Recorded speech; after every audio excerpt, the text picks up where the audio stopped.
Greetings, new hire. My name is Alan Bolda. This is Josh Burke, and together we're going to be going over every single piece of equipment as part of your new hire onboarding process. Today, or for this module, we're going to go over the crash cart, and we'll go over some of the, we're going to break open this crash cart and review some of the contents of it and just everything about it. We will have a separate module specifically for the defibrillator and all the details behind it. So first of all, what I want to do is start off every single one of your crash carts, start off every one of your shifts with a crash cart check, which includes a defibrillator. We'll go over how to do that and how to run the test load later in another video, but make sure on your crash cart check every day and at the beginning of your shift, in addition to the defib check, make sure your serial number on this latch matches, or you put the serial number on there and it has not been opened, so we can guarantee the contents are fresh, are new, everything is in there, there's nothing wrong with this, it came specifically from Central Supply and we're good. Alright, so once we get that on board, with that being said, let's go ahead and open this thing up. Alright, so simple lock, twist, pops right off. Cool. We have an airway tray, and zoom in a little closer. Oh, take a look. Everything is nicely sealed. Everything you need for an adult code is located for airways is located right inside here. You have your ET tubes, laryngoscopes, everything right inside here. All right. Next one. So airway. From airway, we'll go to breathing. Right behind this cart, we have our ambu bags. We have 2 or 3 different sizes of ambu bags. Large, we have adult, small adult, maybe another large adult, but we have 3 ambu bags right inside there. So from airway, breathing, we go down to circulation. All right, let's see, medications. Here's some medications. Open up the medications tray, and same thing. Every single one of these trays are wrapped up in plastic. All right, so you can ensure the contents are complete and it is stocked appropriately by Central Supply. All right. Some of the other trays that we have inside here: IV access. Okay, everything you need for IV access, all nicely wrapped up. IV fluids. You have your pressure infusers and a whole bunch of bags in there as well.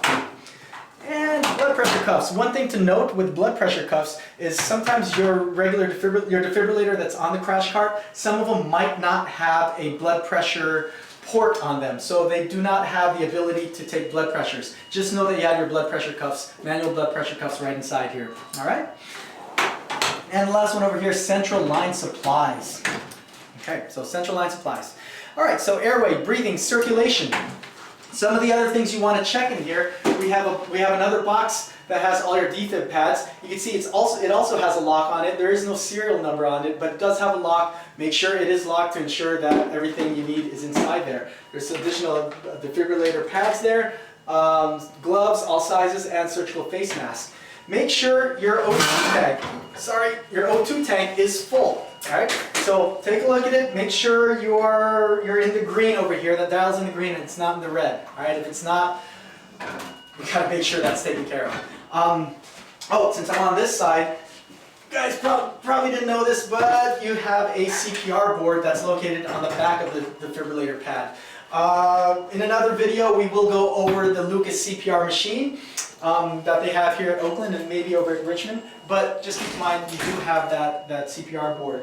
Make sure your crash cart is plugged in. So the defibrillator is powered by batteries, so make sure that it's plugged in to keep the batteries live and powered.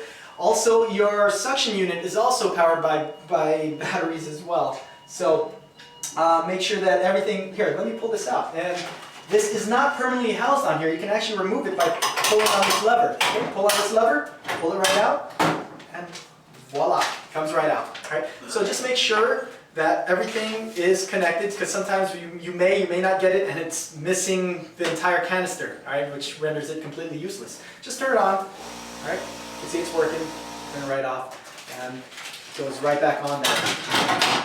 There's also a sharps bin.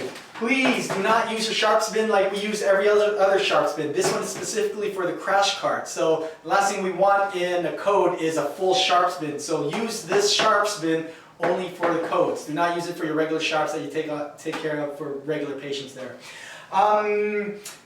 Everyone in a later video we'll talk about test loading. All these defibrillator carts crash carts do have a test load. We'll go over that as well. All right. Other than that, lastly, I do want to review the process for debriefing. Inside this binder, or inside one of these binders, there is a debrief form. There are 3 questions that we want to ask for debriefs. Debriefs should take no longer than 5 minutes. We want to know what went well during that code, what could be changed, and if there's any systems, equipment, or process issues that need to be addressed. All right? Shouldn't take that long. We do it after every single one of our codes. All right? And finally, once you're done with your code and you've gone through everything over here, we have to make sure we have a process in place for a crash card exchange. So that process is calling the UA. The unit assistant will contact Central Supply and we'll do a crash card exchange. All right? So once you're done with all this, make sure you contact the UA to get a brand new one with all the supplies in it. All right? Other than that, we'll go on to our next video. Thank you guys.